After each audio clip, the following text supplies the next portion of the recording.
10 வருஷமா இந்த வீட்டில் தான் இருக்கோம். இந்த வீட்டில் தான் எல்லாமே நடந்தது. டிஜேடி நடந்தது, என்னோட வாழ்க்கை நடந்தது, பசங்க பிறந்தது, கல்யாணம் பண்ணிட்டு வந்தது. ஃபர்ஸ்ட் வீடு இதுதான். 1 வருஷம் இந்த ஒரு ரூம்ல ஒரு ரூம் தான். எத்தனை வருஷமா இங்க இருக்கீங்க? 10 வருஷமா இந்த வீட்டில் தான் இருக்கோம். இப்போதான் 1 வருஷமா ஒரு புது வீட்டுக்கு எங்க வீட்டுக்கு மாறணும். ஆனா இப்போ உடனே கட்டல, அப்படியே பார்க்காதீங்க. நாங்க அது கட்டுறதுக்கு இன்னொரு ஒரு ஹோம் டூரோ இருக்குன்றத நான் இதுல பதிவு பண்ணிடுறேன். அவ்வளவுதான், ஜஸ்ட் ஒரு பிரேக் கொடுத்தோம். ஒன்றும் பிரச்சனை இல்லை, வாங்க கூட்டிட்டு போறேன். எல்லாத்துக்கும் நீ தயாரா இருக்காங்க போல. ஆமா, இதுல என்ன இருக்கு? நான் கஷ்டப்பட்டு கட்டின வீடு உங்களை காட்டுறதுக்கு எனக்கு என்ன பயன்? நீங்க எழுதியா வாங்கிக்க போறீங்க? எல்லாம் வாங்க காட்டுறேன். நீங்க சொன்ன மாதிரி 9 வருஷம் இந்த வீட்ல இருந்திருக்கீங்களா? ஓகே, 9 வருஷமா நிறைய விஷயம் இந்த வீட்ல நடந்திருக்கும்ல.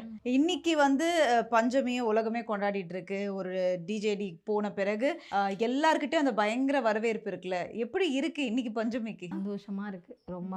அதுவுமே இந்த வீட்டில் தான் கிடைச்சு. அந்த வீடு ஆனா கட்டிட்டு இருக்கு, அது ஒரு 5-6 வருஷமா கட்டிட்டு இருக்கிறோம். இப்பதான் கட்டி முடிச்சிருக்கோம் ஒரு அளவுக்கு இருக்கிற மாதிரி. ஆனா இந்த வீட்டில் தான் எல்லாமே நடந்தது. டிஜேடி நடந்தது, என்னோட வாழ்க்கை நடந்தது, பசங்க பிறந்தது, கல்யாணம் பண்ணிட்டு வந்தது. கொஞ்சம் எதுவுமே தெரியாத நான் வந்து ஓரளவுக்கு குடும்பத்தை பார்த்துக்க, கொஞ்சம் குழந்தைங்க, ஓரளவுக்கு பொறுப்பு வந்தது எல்லாமே இந்த வீட்ல இருந்து தான். 9 வருஷம் இந்த ஒரு ரூம்ல வாழ்ந்திருக்கீங்க அப்படின்னு. கிச்சன் அதுதான், இதுதான் பெட்ரூம், எல்லாமே இங்கதான். இல்ல அது எவ்வளவு சின்ன ரூமா இருந்தா கூட நான் ஃபுல்லா எலாபரேட் பண்ணி போட்டுருவேன். அதுதான் என்னோட ஸ்பெஷல். சரிங்களா, வாங்க ஃபர்ஸ்ட் வந்து என்னென்ன இருக்கு சொல்லுங்க பார்க்கலாம். என்னம்மா இதெல்லாம்? இது வந்து வேலைக்கு போறது மம்முட்டி, காட்டுல வேலை செய்யற மம்முட்டி, மண்ணள்ளி கொட்ட பாண்டல். இது எங்க மாமியாருக்கு வந்து சீரா வந்தது. ஆமா, அதெல்லாம் வந்து இந்த பிள்ளை வாங்கி வச்சிருக்கு. எதுக்கு மாமியாருக்கு வந்து நீ வாங்கி வச்சிருக்க பஞ்சமி? எனக்கு புரியல. அவங்க எனக்கே தரல, அவங்க வச்சிருக்காங்க பத்திரமா. என் புருஷன் சம்பாரிச்சதுன்னு.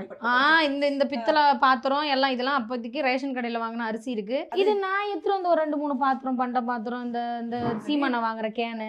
இது என்ன 2 பீரோல? இது வந்து இதெல்லாம் வந்து ஒரு வரலாறுங்க. நிறைய வீட்டுல கேட்டு பாருங்க. நான் வந்து கல்யாணம் பண்ணிட்டு வரும்போது அவர் ஒருத்தர் இருக்காரு. அவர் வந்து ஒண்ணுமே வேணாம். அந்த ஒருத்தர் அந்த அவர் தான் என்ன தாலி கட்டினாரு, கணவர். ஒண்ணுமே வேணாம், உங்க பொண்ணு கொடுத்தா போதுன்னு கட்டிட்டு வந்துட்டு எனக்கு ட்ரெஸ் வைக்க ஒண்ணுமே இல்லைங்க. நான் குச்சி பையிலே வச்சுட்டு இருந்தேன். எலி பூந்து எல்லாம் ஃபுல்லா சாப்பிட்டுருச்சு. அப்புறமா எங்க அம்மா கிட்ட அழுது ஒரு வருஷத்துக்கு, என் பையன் 2வது பையன் பிறந்ததுக்கு அப்புறம் அவன் பர்த்டேக்கு ஒரு டைம் இந்த பீரோ எடுத்து கொடுத்தேன். அப்படியே உடனே அவங்க அம்மா பீரோ எடுத்துட்டு வந்துட்டாங்க அடுத்த வருஷமே. இது அவங்க பீரோவா, இது என் பீரோவா, அவங்களோட அம்மா. போடுறோம் மொத்த குடும்பத்துக்கு. நீங்க என்ன கேளுங்க, அவங்க எப்படி எனக்கு பீரோ எடுத்துக்குறா, எனக்கு பீரோ எடுத்துக்குறான்னு. இது அவங்களோட பீரோ, இது என்னோட பீரோ.